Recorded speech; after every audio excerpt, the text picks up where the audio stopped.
रसिका हो नमस्कार. काही श्रवणीय या माझ्या चॅनेलवर आपलं मनापासून स्वागत. बंगाली भाषेमधली एक अनुवादित कथा सादर करते आहे. कथेचं शीर्षक आहे काफका आणि छोटी मुलगी.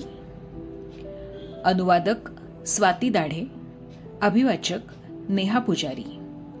कथा काफका आणि छोटी मुलगी. सुप्रसिद्ध लेखक फ्रान्सा काफका याची ही कथा. काफकाने विवाह केला नाही. 41 वर्षांचा असताना एक दिवस तो बर्लिनच्या एका बागेमध्ये फिरत होता. तेव्हा तिथं त्यानं एका छोट्या मुलीला पाहिलं. आपली लाडकी बाहुली हरवली म्हणून ती खूप रडत होती. मग ती छोटी आणि काफका दोघांनी मिळून तिच्या बाहुलीला बागेत खूप शोधलं, पण त्यांना ती कुठंच मिळाली नाही. काफका तिला म्हणाला, आता अंधार झालाय, उद्या तू पुन्हा इथे ये, आपण दोघं बाहुलीला सगळीकडे शोधूया. दुसऱ्या दिवशी ती छोटी बागेत आली आणि त्या मुलीला सांगितल्याप्रमाणे काफकाही बागेत आला. दोघांनी मिळून त्या दिवशीही बागेत खूप शोधलं, पण ती बाहुली काही मिळाली नाही. दुसऱ्या दिवशी काफकाने त्या छोटीला एक चिठ्ठी दिली आणि म्हणाला, ही चिठ्ठी तुझ्या बाहुलीनं लिहिली आहे. आणि त्यानं ती चिठ्ठी छोटीला वाचून दाखवली. चिठ्ठीत लिहिलं होतं, डिअर फ्रेंड, प्लीज तू रडू नकोस. मी जग बघायला बाहेर पडले आहे. या सगळ्या प्रवासात मला खूप मजा वाटते आहे. खूप साऱ्या गमती जमती बघायला मिळत आहेत. त्या सगळ्या गमती जमती मी तुला रोज पत्रातून लिहून पाठवेन. अशा प्रकारे सुरू झाली पत्रांची एक अद्भुत कहाणी, जी काफकाच्या मृत्यूपर्यंत चालू होती. त्या छोट्या मुलीला काफका रोज नियमित भेटू लागला. प्रत्येक वेळी तो तिला एक चिठ्ठी द्यायचा आणि तेच सांगायचा, ही तुझ्या बाहुलीनं लिहिलेली चिठ्ठी. मग तो तिला ती चिठ्ठी वाचून दाखवायचा, ज्यामध्ये बाहुलीच्या जगप्रवासातल्या खूप साऱ्या गमती जमती असायच्या. त्या गमती जमती ऐकून त्या छोटीला खूप आनंद व्हायचा.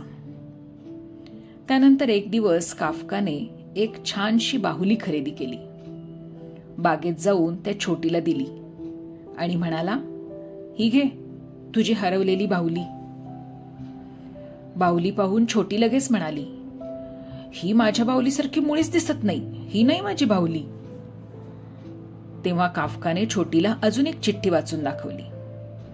त्यात तिच्या लाडक्या बाहुलीने लिहिलं होतं, अगो मला ओळखलंस का, मीच तुझी लाडकी बाहुली.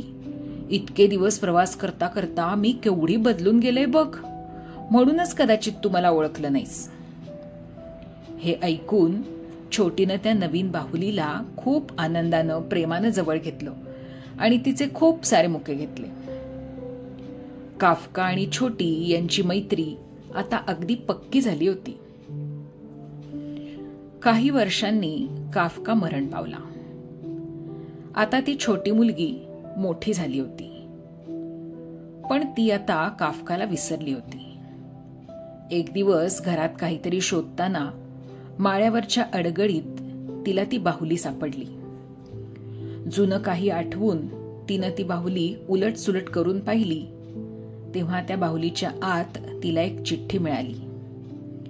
काफकाने सही केलेल्या त्या चिठ्ठीत लिहिलं होतं, my dear, everything you love will probably be lost, but in the end love will surely return in another way. My dear, आपण मनापासून प्रेम करतो त्या गोष्टी कदाचित हरवतात किंवा आपल्यापासून दुरावतात, पण शेवटी हे प्रेम कुठल्या ना कुठल्या रूपात किंवा कुठल्या ना कुठल्या मार्गाने आपल्यापर्यंत पोहोचतच. एका संवेदनशील लेखकाची ही गोष्ट. एकटीच छोटीशी मुलगी का रडते आहे हे त्याला जाणून घ्यावंसं वाटलं.